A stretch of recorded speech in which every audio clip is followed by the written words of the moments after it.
আমরা মুসলমানরা আমাদের নিজেদের মত পার্থক্যগুলোকে মত বিরোধের পর্যায়ে নিয়ে যাব না, ঝগড়াঝাটি পর্যায়ে নিয়ে যাব না, আমরা সহনশীল থাকার চেষ্টা করব। ভাইরা আমার, মাসআলাগত বিষয়ে সাহাবায়ে কেরামের মধ্যেও ভিন্ন মত ছিল, মাসআলাগত বিষয়ে সাহাবায়ে কেরামের মধ্যে ইখতিলাফ ছিল, মতের ভিন্নতা ছিল, কিন্তু সেটা কখনো মতবিরোধের পর্যায়ে যায় নাই, সেটা কখনো দৃষ্টিকটু পর্যায়ে যায় নাই, সেটা কখনো আমাদের মতো গন্ডগোল ফাসাদ একজন আরেকজনকে ব্লেম করার মতো পর্যায়ে যায় নাই। আমরা সেই সাহাবীদের সন্তান, অতএব আমরা আমাদের মসজিদগুলোকে, আমাদের মাদ্রাসাগুলোকে, আমাদের দ্বীনি অঙ্গনগুলোকে সহনশীলতা দিয়ে সাজাবো, চেষ্টা করবো তো ইনশাআল্লাহ। আল্লাহ আমাদের সবাইকে সহনশীল থাকার তৌফিক দান করুন। আর আমাদের সবাইকে অন্য ধর্মাবলম্বীদের ব্যাপারে সহনশীল থাকতে হবে।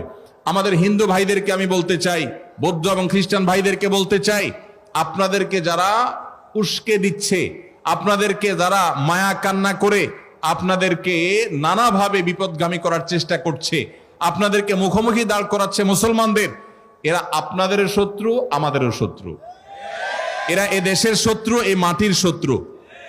এবং এরা কখনো আপনাদেরকে ধর্মীয় কারণে আপনাদের প্রতি সিম্পেথি দেখাচ্ছে না, এরা রাজনৈতিক কারণে আপনাদের প্রতি সিম্পেথি দেখাচ্ছে।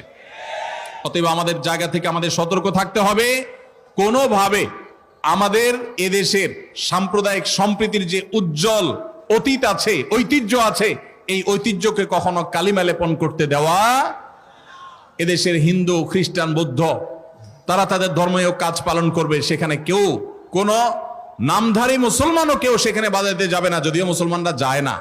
আল্লাহ তাআলা আমাদের সবাইকে, আমাদের প্রত্যেকের যার যার জায়গা থেকে দায়িত্বশীলতার পরিচয় দেওয়ার তৌফিক দান করুন। আজ জাতীয় ঐক্যের যে ডাক দেয়া হচ্ছে, এই ডাক শুনে বারবার কেন